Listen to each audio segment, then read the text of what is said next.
Thank you so much for joining us, everyone. Good morning, good afternoon, good evening, wherever you are in the world. I know people are joining us from different corners of the world. My name is Magda Brown. I might have spoken to some of you already. You might have seen emails coming from me as well, and I think I'm recognizing some of the names in the chat as well. So it's lovely to see some people again. Thanks so much for joining us. This session will be recorded, so don't worry about taking any notes, and don't worry about missing anything, or if you have to leave earlier, that's not a problem at all. We will spend about 45 minutes first on the most important part of the session, on the Q&A with our lovely alumni and current students, about 45 minutes for that. And then I will finish off the session with a very short presentation on how to prepare a successful application for this program for those people who have yet not applied. I know we have already some very lucky offer holders on this webinar as well. So if you want to leave a little bit earlier, that would be absolutely fine. Okay, let me just move the slides. Okay, so this is our lovely panel today. We've got three of our alumni. Emma is still our current student. So I will ask them very briefly to introduce themselves, and then we will move on to your questions. So please feel free to ask questions, to type your questions in the Q&A box provided. I will read them out to our panelists, and we will try to get through as many as possible. But whilst we're introducing the panel, please feel free to start thinking about your questions. Please feel free to start typing them in the chat, and we will try to answer all of them. So Ricardo, as you are the first person on my list, on my slide here, can I please ask you to briefly introduce yourself to us? Yes, of course. I'm Ricardo Cosentino. I work for a company, Canadian company called SNC Lavalin. I'm a civil engineer by background, based in Canada, Toronto, and I graduated in 2022, almost a year ago. Yeah, I'm here to share my experience with you. Thank you. Thank you so much, Ricardo. And thank you so much for joining us today. Emma, could you introduce yourself, please? Yeah, thanks, Magda.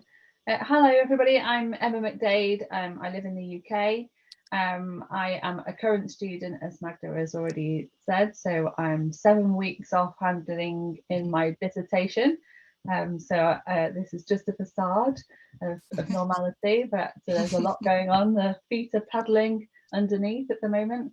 I work for a company called Magnox. We're part of the Nuclear Decommissioning Authority across the UK, looking after the decommissioning of ex-service nuclear sites and nuclear facilities across the UK. Prior to that, I worked at Hinkley Point C, which is a nuclear new build site in the southwest of the UK. And before that, I worked for Atkins, which is now SNC Lavalin, as an engineering consultant and project management consultant. Thank you so much. Thank you so much, Emma. You are almost our alum. You're so close. You're very, very close to finishing the course. So you're almost there. And good luck with your dissertation as well. Thank you. And Shrikant, can you please introduce yourself? Sure. Thank you, Magda. So my name is Shrikant Morris. I'm same class and batch as Ricardo. I work as a program manager for Sky. I'm also based out of the UK. And for those who are from UK, they know Sky quite well. For those who are not from the UK, Sky is a large media and communications company based out of the UK. It's owned by Comcast Group. It's got about 34,000 employees across UK and Europe. And it has a revenue of about $14 billion. So I am, so I'm working as a program manager on their security program. And I think from my perspective, I'm getting to apply a lot of what I've learned in the course to my current job. Thank you so much, Ken.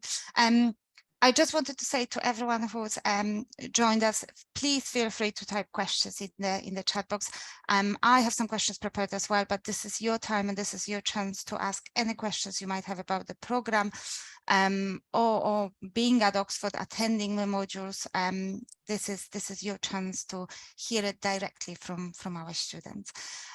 So just to start everyone off, I just wanted to ask the sort of question you would probably expect to hear. So why Oxford? Why did you decide to apply to Oxford, and why did you decide to apply to this particular program? So could you maybe talk us through your motivations to study this program, if that's okay? So who would like to do that? Who would like to share that? I can take it. Yeah. So for me, I have been, I've been a professional for about 24 years, in the workforce for about that period of time. Most of that time has been either working in projects or leading projects. I got into project management quite early on in the IT and telecom space. And I've done most of these certifications that you come across, Princes and the APIs and the MSPs, the Agile certifications. So my key motivation was, surely there's got to be more than that out there, and I think the certifications were addressing very specific points. So they were talking about methodology, but they were not really talking about the interactions, and I think that's what was different about the program. So I came across this program, and it sort of made sense for me as my next level of education, and I was quite keen to know more about the subjects that were listed in the brochure, and I think it made a lot of sense to do the program. So for me, the program came first. The business school and the university was secondary, but I think by the time I finished it, I think the university and the business school became quite valuable as well. Okay, thank you so much, Shikant. Ricardo, would you like to share anything about your sort of motivations to study? Because you are in the same cohort as Shikant. Yes. For me, I've been in and around major programs all my career. I started in construction, so on-site delivery major programs as a young engineer. And then as I progressed through my career, I started working more on the financing side of major programs and the sort of the sponsors and development side of major programs. And I figured that I had a bit of a gap in my experience when it came to implementation. So even though I had a little bit of experience early on in my career, I was lacking the, what does it take to actually deliver? Because I finance major programs, so I bring the capital to the table, and then I have I manage the investment from afar. But like the nitty gritty of actually delivering major program was a bit of a gap. And I was actually in Oxford with my company doing executive leadership development program for a week. And I think it was the week that the cohort 11 was starting, and I got to meet some of my colleagues.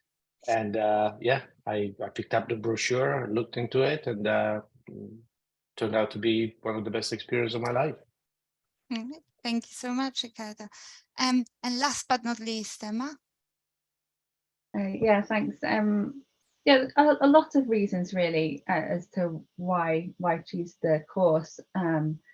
I'd done a lot of project management work, but when I was working on the nuclear new build site and that mega project environment, there was something about it that was different, and I couldn't put my finger on it. And I guess at the same time I was thinking, what do I do? What do I do next? I'm in my early 40s. What if I want to do some further learning? And now is probably the time. So I suppose I was thinking about that, and probably a lot of colleagues in the same sort of position will be looking at doing an MBA. That's a very popular, obviously a very popular option. But I saw the advert for this course, and it just struck a chord with the experiences that I was having on that mega project in that mega project environment. And it was that really that sort of drew me onto it. And as Shrikant has quite rightly said, it just seemed to make sense. It seemed like the natural progression for somebody who's a really capable project deliverer, but who wants to know more, wants to learn more, and wants to understand, a more extensively about what's going on in those situations. So it really just drew me in, I guess, as to being the right thing for me. Made sense to me. Thank you so much, Emma. I think we've got a couple of questions here from Sagar about the content of the program. So Sagar is asking, what was the focus on recent technologies emerging, such as AI, ML, impacting major program management? Were there any case studies involved on this emerging topic? So I guess the wider question here is, how current is this program as well? So any takers? Can I? Yeah. I can try to take a stab at that. I mean, I think the program is very current with this technology. However, I think the program teaches you about leadership, and the program teaches you how to implement these. So, if you're expecting to find out a course where they tell you all the latest software and all the latest tools, and I don't think that's what the program is meant to teach. The program is meant to teach about leading these aspects of a major program, leading the implementation of systems. And I think throughout all of the module, you touch upon all the issues about deploying these systems. I think I have a colleague who actually did a dissertation on the implementation of AI. I almost did one about the fourth industrial revolution. So you touch upon all of these concepts, and it's up to you to dive into the details as you do your preparation. Okay, thank you, Ricardo. Shrikant, I was wondering if you wanted to add anything to this, because you mentioned about applying your learnings earlier. Yeah, so I think one of the things that you would ask is, what happens if the current flavor of whatever is happening out there doesn't, it sort of becomes over, would you be able to, should you put your degree aside? No, of course. I mean, the program deals with the context of the where we are executing these the major programs. The context obviously has got the technology, the social changes, the the economic changes around the world, and highly integrated nature of the business. So that's the context. Now, within that context, how do you then use different disciplines that are possibly available to you? So first of all, do you know the type of disciplines that are available to you to operate within the wider context? And then how do you use those disciplines to deliver the program? So it's more about that and the interactions, rather than very specific technological trends or things like that. I think Ricardo rightly said, the cohort members found a way to weave in the latest trends, not just on the technological side of things. A lot of current societal trends were in place. A lot of socio-economic trends were discussed. But I mean, as far as the course material is concerned, it sort of provides a window into the tools that are available to major program leader to exploit the context that they are presented with. That's very interesting, Shrikant. And actually, I was going to ask also about, because you mentioned the cohort, so I'm guessing you learn from your cohort as well, from the people, other students in the cohort. That's right. I think for me, the course content was only half of what I learned. I think maybe half, or maybe even more than that, I learned from my cohort. And I mean, just to tell you how diverse it was from like 17 countries, and I think there were about 11 sectors. and in terms of seniority, also there was a good level represented. So I mean, there was a lot of experience. So the program provided a lot of validation to what the members had already been through. And then also on many aspects, it was about, okay, have you thought about this? So there was a lot of cross-pollination that happened, a lot of tangential thinking and thought processes that was triggered. And again, all the modules, they provided a sort of, let's say, a very fertile environment to sort of initiate and push those interactions. So I think this subject matter was just the background to the discussions, and it was more like a guided discussion, and I think that's what made it really enriching. Thank you. Thanks so much again. Actually, the next question is about the modules. So I was just wondering, Emma, if you could maybe answer this one. Can you tell us a bit more on preparations ahead before each on-site gathering? Is there any studies expected to prepare? How does it look like when you're here, obviously in Oxford for those few days? So not only Emma, but could we start with Emma, then Ricardo, she can add more. Yeah, I guess it's pretty fresh. So yeah. So there's I suppose there's a cycle associated with the modules. There's 8 modules, and in essence, there's around about 4 to 5 weeks before the in-person week per module, where we're looking through various reading materials, potentially some videos, websites. There could be some exercises to carry out. So you're expected to do around or you can expect to do around 10 hours ish a week. In terms is that of realistic, Emma? Would you say 10 hours? I think that it is a bit module dependent. Some of the modules are kind of heavier on the preparation materials than others. I think my experience is that once you get into the flow of how the modules work and what the expectations are, and and sort of the rhythm of the course and how it rolls out, I think it becomes you can be a bit more selective about what you're doing in preparation, and then obviously what you need to do then in terms of being able to do the assignments. And then the assignments, so we have like about 4 weeks pre-work, a week at Oxford, and then around about 5-ish weeks before the assignment is handed in. So it's and then the cycle starts again, essentially. Sometimes they overlap slightly, which is sometimes a bit scary. Sometimes they overlap a little bit, but that's all part of the fun, and we all complain about it together, because you form some really strong relationships and bonds with the rest of the cohort, and we all share those experiences together and help each other along and stuff. So yeah, that's what to expect.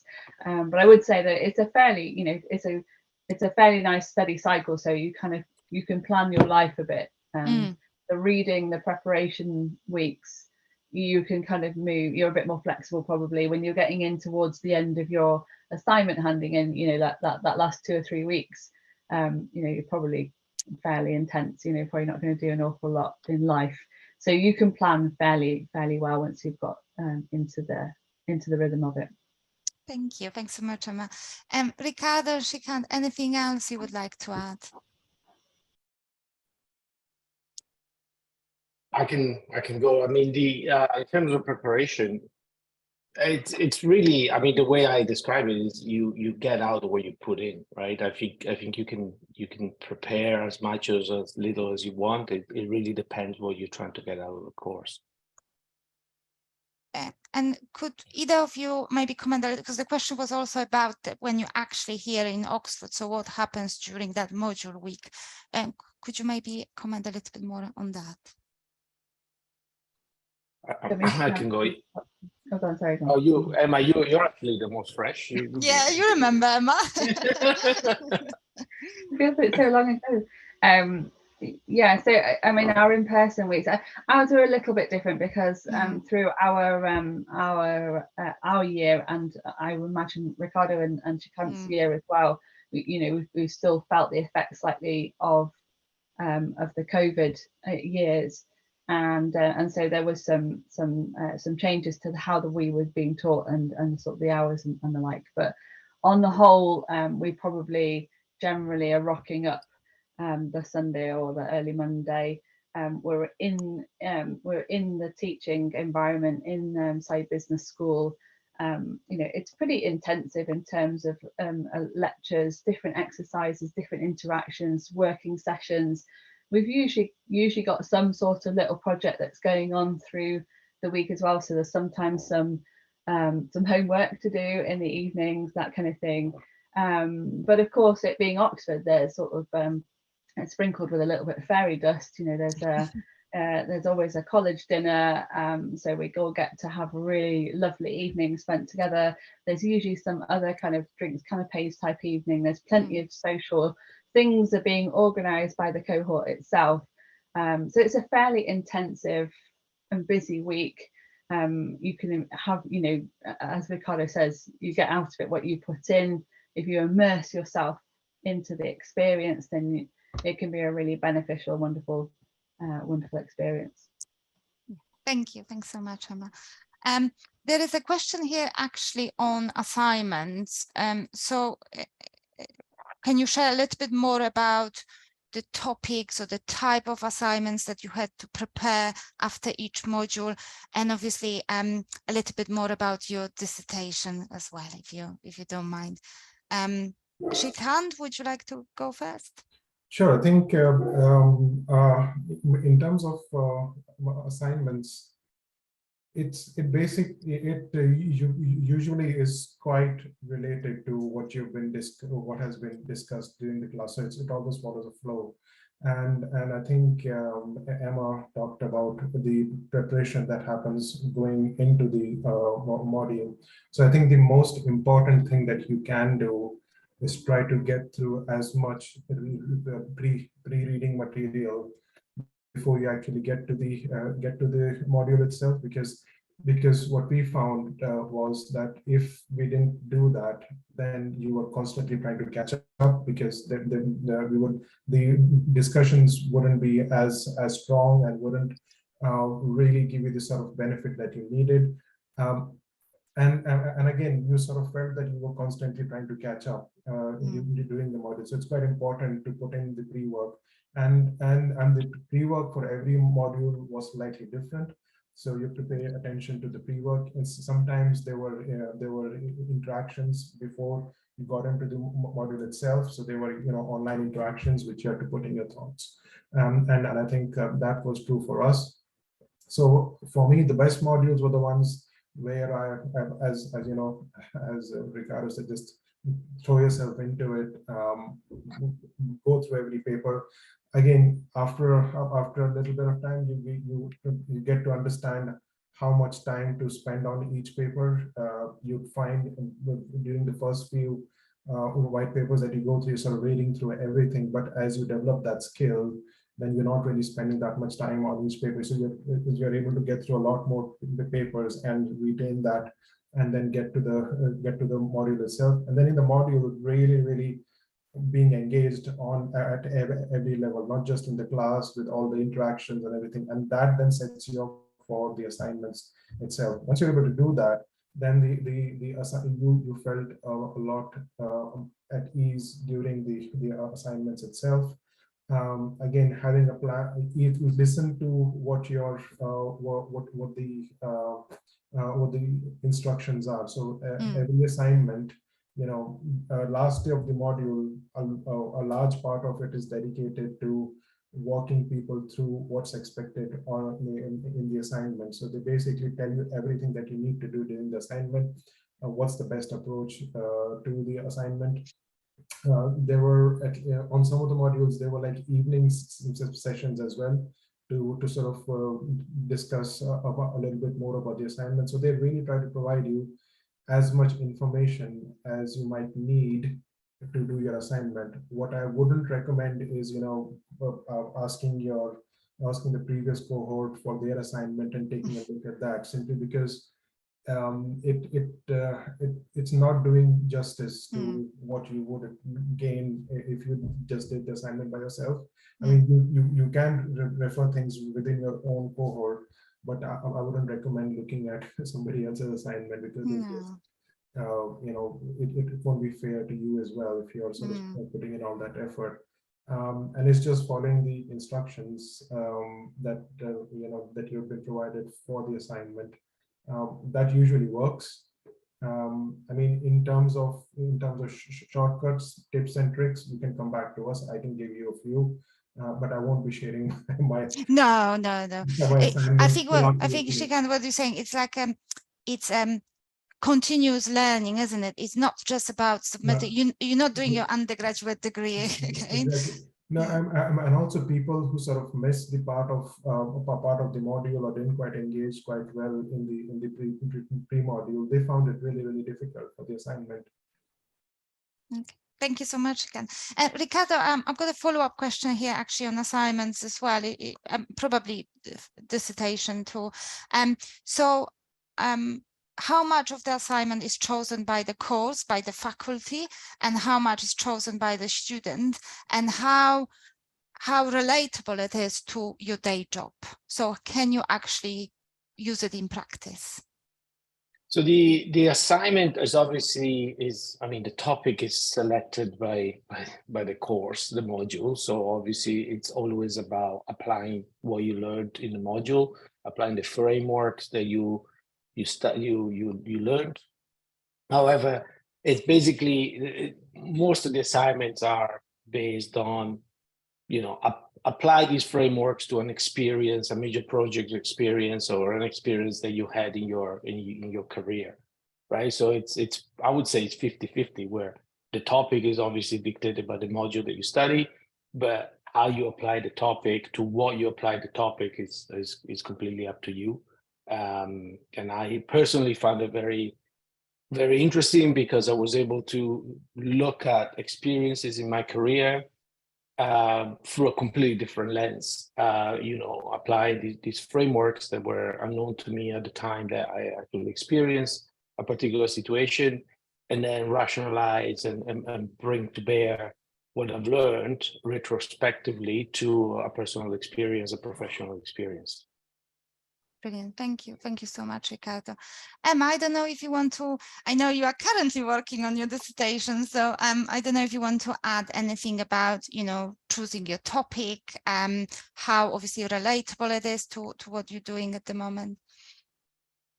Yeah, I think choosing a separate topic is a very sort of personal thing, really. And I know for some people that may, if they're sponsored by their organization, for example, that their topic may be kind of chosen for them or influenced by that sponsorship. So, but I think for a lot of us, we've been able to choose something that we can directly relate to, that we may have experienced ourselves.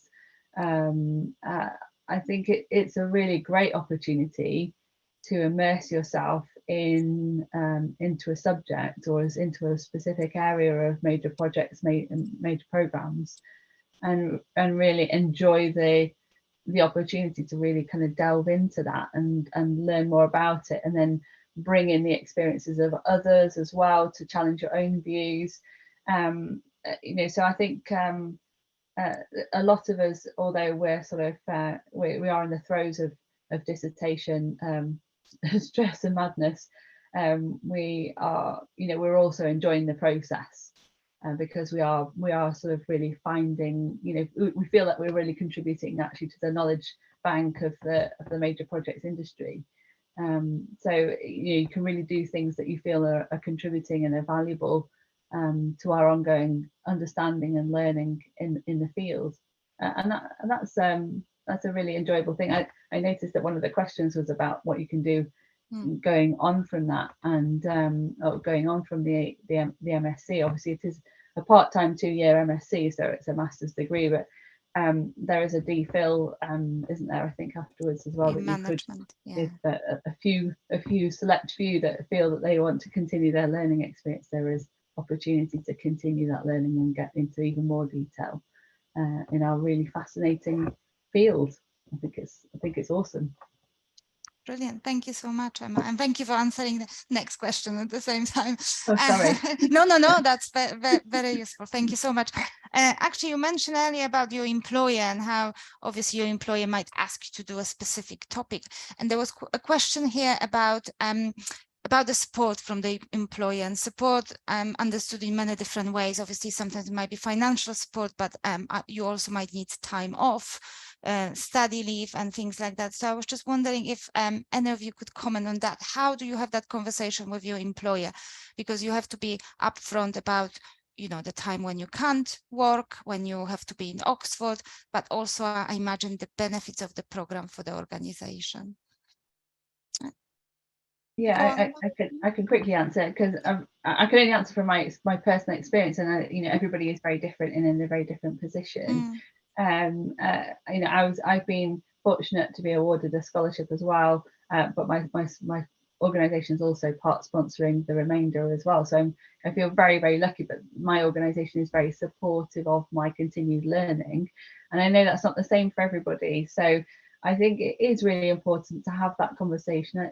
I actually think that organisations who are invested in their people, genuinely invested in their people, should be open to having that sort of conversation to continue the investment in their people and the benefits that those people can then bring back into the organisation. You know, it has to be taken into account. This isn't just about what you're learning, but what you're bringing back to the organisation and stakeholders that you're working with. So you know, the potential for them to support you, I think, is out there. I think you just have to try and have the conversation in that kind of frame. Absolutely. Thank you so much, Emma.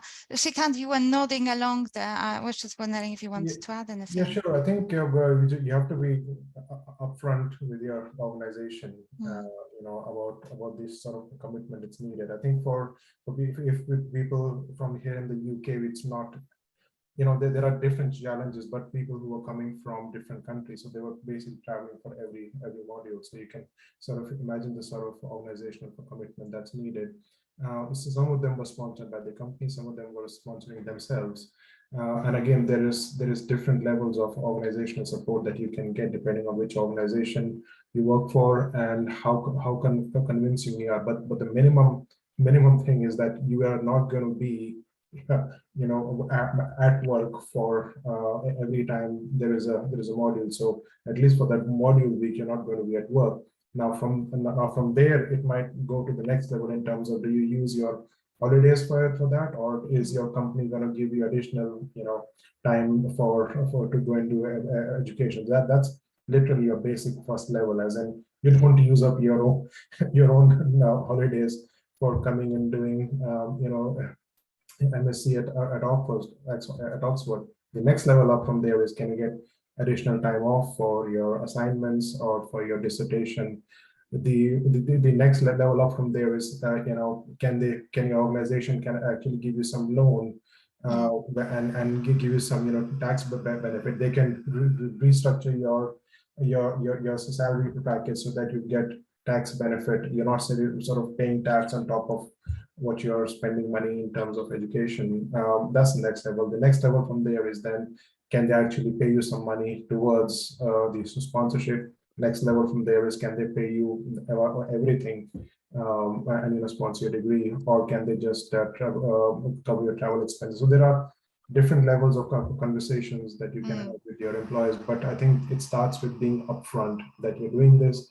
It's going to be significant, and, you know, at the minimum, you'll need support and understanding during this 2-year period. Thank you so much, Ken. That's very useful, and very useful to know about different sort of levels of support you can hopefully expect from your employer as well. There's a couple of questions here about career support and the impact of this program on your career, on your progression. So I was just wondering if anyone wanted to comment on that. Well, I can comment because I sort of used it. So SBS has a very active careers guidance, and I think Magda, you can probably tell people, point people in the right direction. But the way I used it was I sort of have had a consultation with one of the advisors. They reviewed my profile, they looked at my CV, and we sort of worked out a plan of how I can enhance my profile. There is also access to specialized headhunters. So there's a whole list of resources that you can use, and you get access to specialized headhunters that you don't otherwise may not have access to. And there is again varying levels of careers advice that is available. There are also sort of company days that are organized. So, for example, I think we had PwC Day and EY Day where they come and give. I mean, obviously they are looking to recruit people, but they come and present what they're looking for, and at the back of that, you probably have an opportunity to talk to somebody. So there are again different levels of career advice that you can get. And it really depends on how much you want to use. It's quite an advanced level that you can get access to within the SBS framework. Thank you, Shrikant. Ricardo and Emma, anything you would like to add?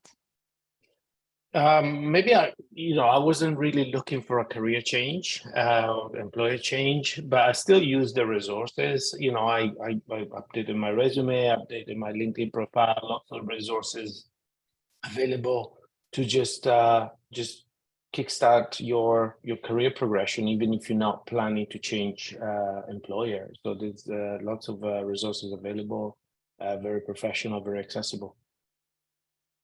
Thank you. Thanks so much, Ricardo. I think the main sort of message that comes through this is the support is there. It's up to you how much you want to use it, what sort of support you need, but you have access to executive level coaches as well. And for those people on the chat, if you who already have an offer with us, there will be a session with our careers team in August. We are planning it, so you should receive an invitation soon and find out a little bit more about the services they offer as well. There's a couple of questions here as well about colleges, because Emma also mentioned college dinners, but obviously I know that you have to choose your college once you've got an offer. So there's a few questions here about the college experience and networking within your colleges and what sort of support and advice you can get from your college. So I don't know if any of you would like to comment on that sort of college that you belong to, or how you picked your college as well. Emma? I can go quickly. I don't know which colleges the other two belong to. I'm a member of Pembroke College. It's yeah, so Ricardo is too. I suppose it slightly amuses me because if you're an undergraduate to Oxford or coming to study for a period of time, then my understanding is that you'll spend quite a lot of time working out which college you want to belong to, and but when you come to do the MSc part-time on the MMPM, we tend to sort of go, oh, I fancy that one, or that looks nice, and that's pretty much the degree of effort that's put into making a decision. So I chose Pembroke because it's old and it's pretty and it's very lovely. Near the school. It's a really pretty, quite relatively small college. Absolutely, if you do find yourself in Oxford on an open day, if you're not there as a student, then go and visit. It's really pretty. It's just opposite Christchurch, so it gets to look at Christchurch, and the meadows are just opposite. I mean, in reality, we don't connect an awful lot with our colleges. We don't have a great deal of time outside the business school to be able to do that. There are opportunities to connect when you're in college for the week. They'll send you stuff that's happening at the college over the week, so you can go and visit the the middle common room, and you can buy everybody a drink or take a bottle of port, and they'll probably be your best friend for the evening or whatever. But you won't connect that much with your college unless you make a severe effort or you end up staying in Oxford for a longer period. You just don't actually have an awful lot of time outside the school. But it's worth making a bit of effort just to try and get yourself over there. Usually with the college dinners, we do visit, you know, quite a Lots few of the them. colleges anyway, at least once, and it's always worth to sort of see if you can get a bit of a tour or whatever. There's some really interesting history in all these colleges. Yeah, that's pretty much my Pembroke story. But it's all about networking as well, and I guess, Shrikant, we talked a little bit earlier about how your cohort was connected, how you network, and how you still network even after you graduated from the program. Would you mind sharing that with everyone? Sure. I'll just spend a minute on the college bit as well. As in, I sort of reached out to people that I knew who had done their degrees from Oxford and tried to get a readout on the colleges. And I think because I didn't have any prior experience, I didn't really understand it that much. I got told, that you should probably pick Merton or something like that. But later I found out that Merton, I mean, you sort of find out about all these other stories which are quite interesting about college. I got allocated to Keble, and I mean, and I wouldn't have been, I couldn't be happier, because Keble is a superb college. It's got an amazing building. It's the only college that's got brick building. It's a brick-based building. Everything else has got Cotswold stone. It's also the college that's got the most accommodation. So that if you're going to Oxford, accommodation is going to be one of the problems that you'll have to sort of look at. But I never faced the problem with Keble because they had a lot of accommodation. They were I also most days ate breakfast at the Great Hall in Keble, so it was always a good thing to do there. A lot of my cohort members, were part of Keble as well. So we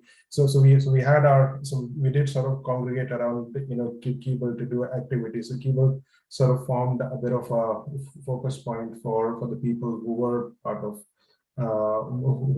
my cohort and were part of Keble. And when you graduate, you sort of get to go home with the Keble brick. So if you see a Keble brick, that's a Keble brick. Souvenir. So I'm saying it's just something in addition to SBS. It's how much you put into it and how much you make out of it. I now have a very strong connection with SBS, and I've got a very strong connection with Keble as well. So it's really boils down to how much you put into it. So I think that's one, just going on from the previous question, but the question specifically that you asked is, so we started our degree during lockdown, right? And I think a lot of things were being organized. It wasn't quite as well organized, but I think the SBS, guys did a really good job, getting us together. But even before that, we sort of self-organized ourselves. There were a couple of people in our cohort who just reached out and created the WhatsApp group. Everybody was happy to join in.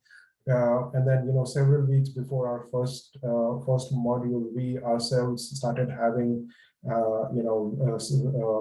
meetups online over weekends. And then as we went through the modules, we would sort of organize weekend sessions to sort of discuss the papers and things like that. So we were interacting a lot more. So the COVID and lockdown necessitated our interactions to a great degree. And then we did end up eventually meeting. There was a lot of excitement and anticipation built over a year. So the first time we all met up, I mean, it was really heady. We were really, really excited to get down there, and we had loads of fun. But I think what I would just sort of try to, somebody's got to take the lead and get those initial interactions going, and then it becomes like a self energized, self-fulfilling type of a thing that just keeps going. You just need those 4 or 5 people to start that and get something going. we started out as a very academic focused, WhatsApp group, and then it fanned out into all sorts of different activities. In fact, there are a few, there are at least 2 or 3 startups that are sort of happening that started off from those WhatsApp groups as well, and who knows where we'll end up. So it's very, very again, what you put into it, you get out of it. Absolutely, absolutely. Thank you so much, Gandhi. Yes, you did study during quite turbulent times, so I'm glad you still had a positive experience. There was a question here on the chat also, I thought that was quite interesting, about what advice would you give to someone who's just about to start on the program or who's thinking about applying to study this program? So if you looked back at yourself 2-3 years ago, what advice would you have given to yourself just before you started this program? Ricardo, do you want to take this? Yeah, I think I answered in the chat, but Oh, so sorry. I'll just give it the same answer, which is, I think the best thing you can do is decide what you want out of this program, right? I think, why are you doing this? How is this going to help your career? And then behave accordingly. If your aim is to get a distinction, then go for it. Do that. Set that as your objective. But not everybody wants a distinction. I didn't go into the program wanting a distinction. I didn't. To be honest, I just wanted the learning. That was the only thing that I cared, and it was all about the learning for me, and I behaved accordingly. So that's probably the best advice, because it's gonna save a lot of stress, unnecessary stress, if you don't set some objectives. Thank you. Thanks so much, Ricardo. Emma, anything from you? I mean, I think what Ricardo said is really, really valid. I think, make sure you can clear the decks, I suppose, is a bit of one as well. I mean, you need a lot of support. Ideally, you've got a lot of support from your work, from your family, from your friends. That's the ideal position to be in while doing this. It's not because you're going to disappear, at various times, and not be as available as you normally are. And actually, over a 2-year period, that's quite a long time to disappear for a little bit here and there, and have to make some priority calls about what you can spend your time on. So an understanding set of people around you who are sort of cheering you on is, I would say, a really useful thing to make sure you've got lined up. Absolutely. Thank you so much, Emma. And Shrikant? Well, yeah, just that point about the support. I think it's not possible to imagine the level of commitment that you're going to need. So setting expectations is quite right. I didn't go in with much expectation. I just wanted to learn as much as I could. But yeah, by the time you sort of gone through the modules, you're sort of trying to figure out what things are. You get really interested and you get really invested as well. It takes a toll on your family.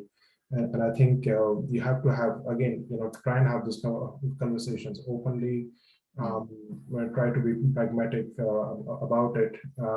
At the end of it all, when we did graduate, I mean, most of my cohort have their families there, and I think the families are really, really happy as well. And there were some really interesting stories that were swapped between the better halves as well. So I mean, it's not, yes, you're the one who's doing the MSc, but you need support from your families, to actually make you successful in this journey that you're going to get yourself into. I guess you have to be realistic about it as well, and about your time, because at the end of the day, it is a master's level qualification, and you're also working full time at the same time. So I guess you have to be prepared that something will have to give, in all this. Yes, absolutely. And it's not like your usual management degrees and management programs. This is academic. It's got a lot of academic focus on it. I think it's quite distinct from an MBA as well. I think people who have the MBA experience can probably tell how, but from what I heard within the cohort was it's quite different from an MBA. Don't expect a similar experience, or in terms of an MBA on this MMP and MSc. Okay, thank you so much. And I think we've got time for one last question, because I wanted to finish on a high note rather than thinking about the workload that this program brings.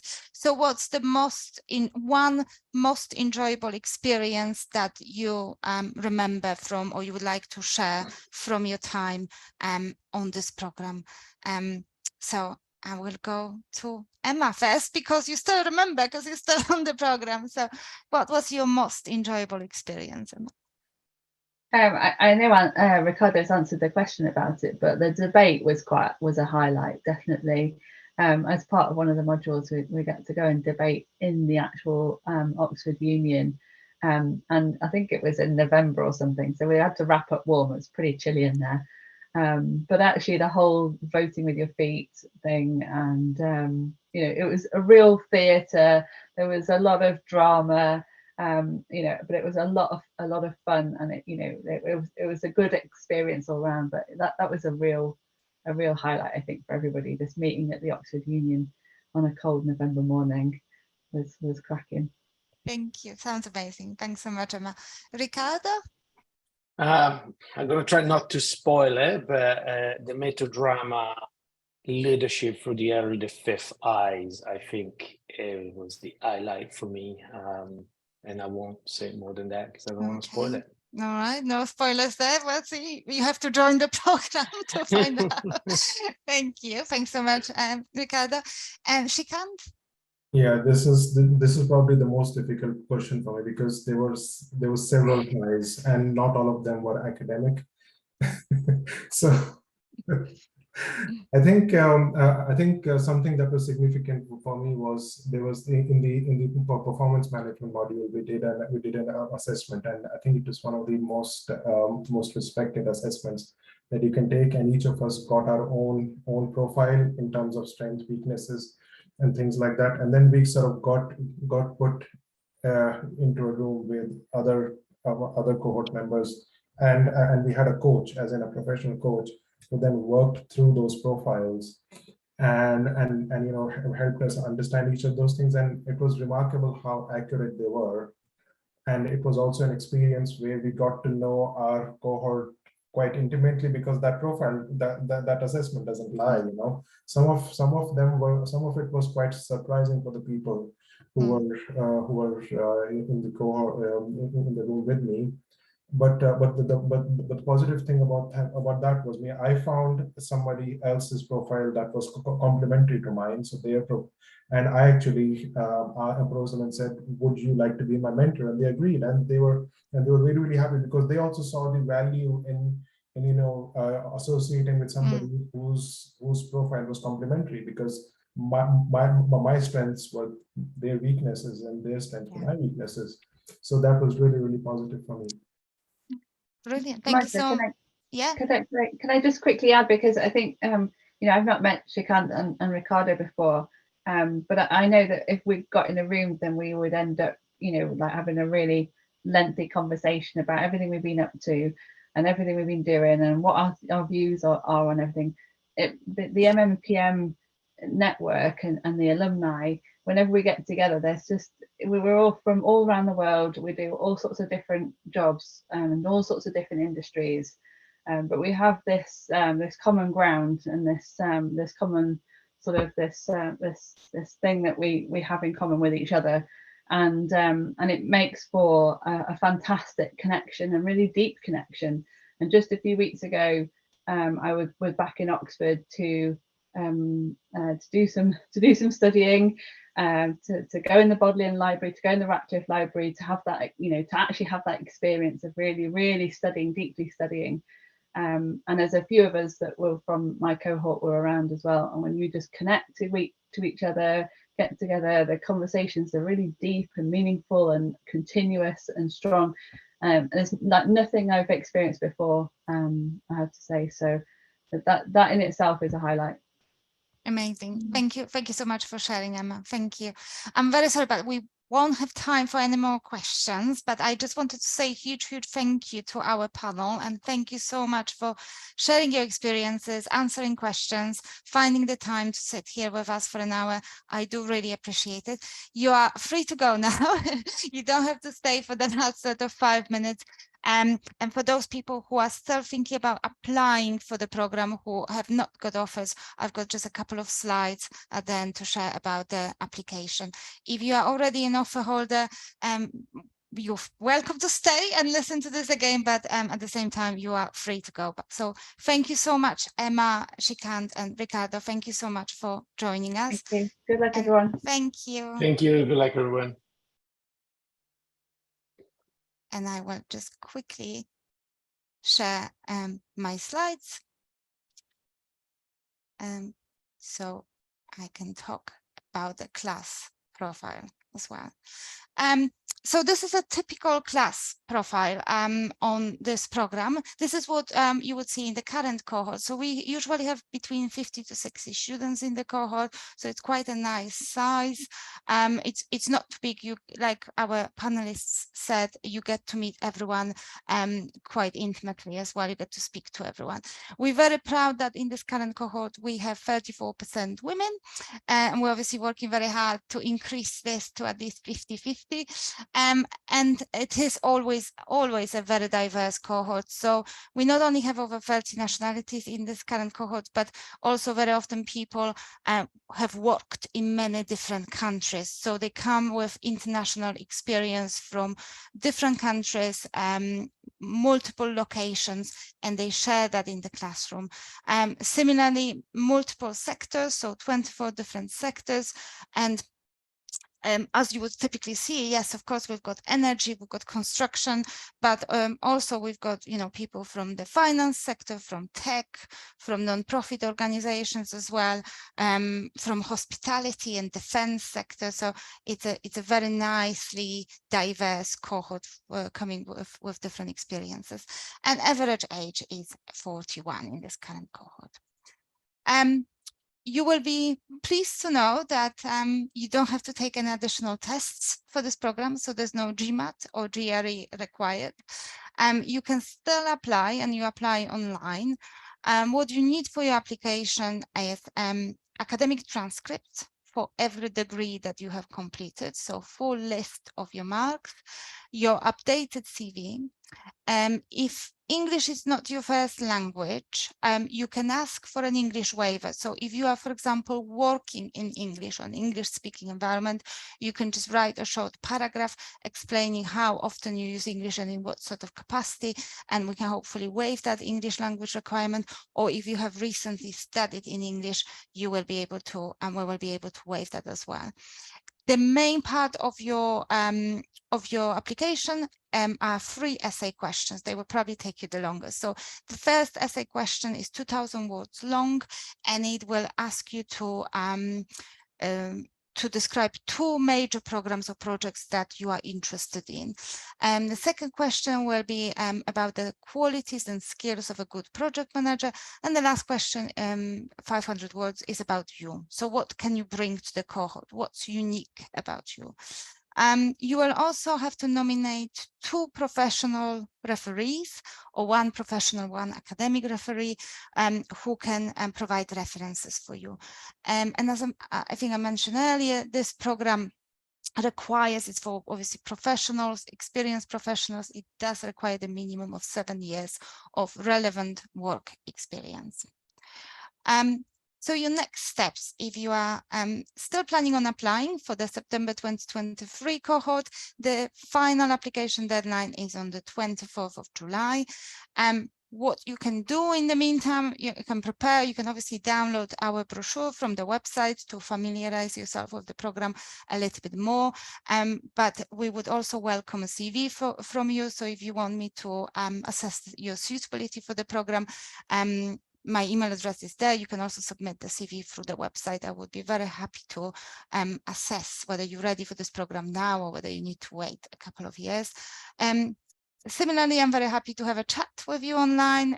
I do a lot of one-to-ones via Zoom and Teams and standard telephone calls as well. So if you wanted to have a more sort of personalized conversation about your background and about the benefits of this program for you personally, then I would strongly encourage you to just pop me a quick email and I'm sure we can book something.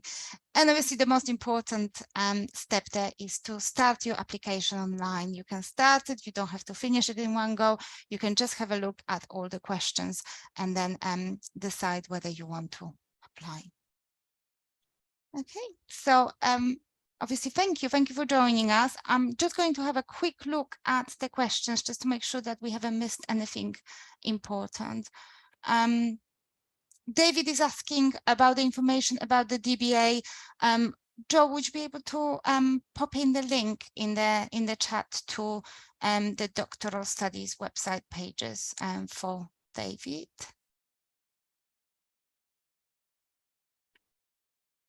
Okay, I think we answered most of the questions. There are some sort of specific questions related to people's profiles. So I would encourage you then to maybe book a call with me so we can discuss it with in more detail when we have a little bit more time. But thank you so much for joining us. I do appreciate your time. Thank you again to Emma, Ricardo, and Shikant, and thank you to everyone who joined us. And if you are an offer holder, hopefully I see you in person in September. So thank you so much for joining.